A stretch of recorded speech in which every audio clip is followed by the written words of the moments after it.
Latest suspensions mean there have now been 14 reported cases of alleged anti-Semitism in the Labour Party since Jeremy Corbyn took over as leader.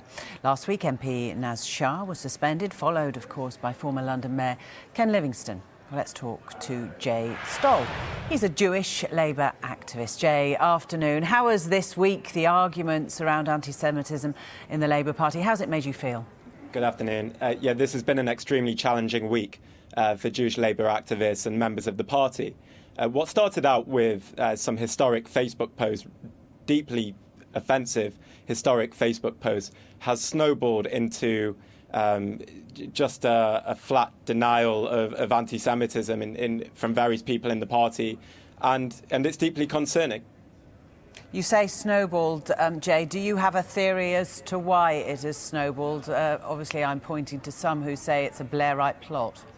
Yeah, I think the people saying this is a Blairite plot certainly wouldn't know anti-Semitism if it goose-stepped into their living room. The fact of the matter is, I've just been home for Passover this weekend, and there is deep concern at some of the, to put it bluntly, ahistorical, offensive nonsense that people like Ken Livingstone have been trampling around the British media.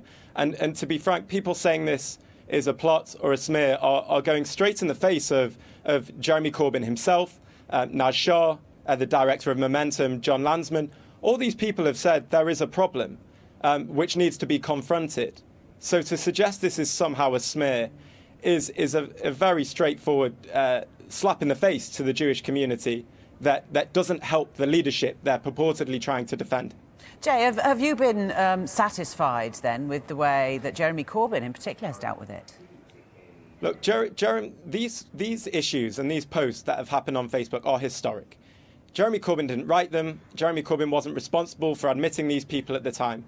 However, he is now the leader of the party and is in a position to deal with it.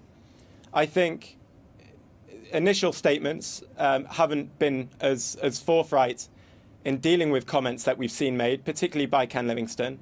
But there's a sense that we got there eventually with this inquiry that's been announced on Friday. And of course, the devil will be in the detail going forward. I think it's really important when assessing what the leadership has done or what others have done about this issue to understand that anti-Semitism is a long-term problem. It is a virus. It's not going to be solved by one man or one inquiry. But we need to have just outright criticism and outright condemnation instantly. And I think today's suspension shows that that message has got through.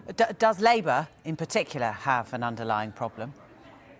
I don't think the left is immune to anti-Semitism, just as we all know it exists on the right. I think the big problem with the left in British politics, so to speak, we're talking the fringes of the left, seems to be a denial that anti-Semitism is a problem. And you see this doubling down by individuals, particularly Ken Livingstone, on the fact that what they were saying was historical truths and whatever, without any real understanding of the emotional impact that it's having. And again, I was back home this weekend at the synagogue and listening to deeply concerned people about this. They aren't interested in factional politics. They're interested in seeing this issue resolved. And so, yes, I mean, you've got to look at it in a very straightforward way. Deeply offensive comments have been made by leading left-wing politicians, and therefore they're not immune to this virus of anti-Semitism.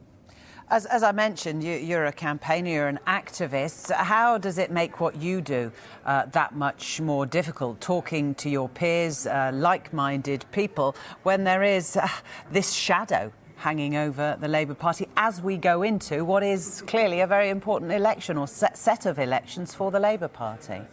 Look, there's no doubt that the people who are involved in the Labour Party, or the people of voters who haven't made their mind up, are finding this national discussion about anti-Semitism as fascinating as they are horrifying. But as a Labour campaigner, the party I know and love is one where there are anti-racists everywhere. There are people who will call out anti-Semitism, Islamophobia, whatever it may be, because they know that's the right thing to do and they know that's in line with their progressive politics. I'm fortunate to have a fantastic boss, and I know many of her colleagues as well condemn anti-Semitism without batting an eyelash. They know it's the right thing to do. Sadiq Khan himself he's had more Passover meals than I have. Let me tell you, in the last 2 weeks, he knows this issue. He condemned Ken Livingstone immediately. Jewish Londoners and Jewish Labour supporters must have confidence that there are people in the party fighting for what they know is right and challenging racism like they should be doing. Stoll, Jewish Labour activist, thank you very much. Thank you.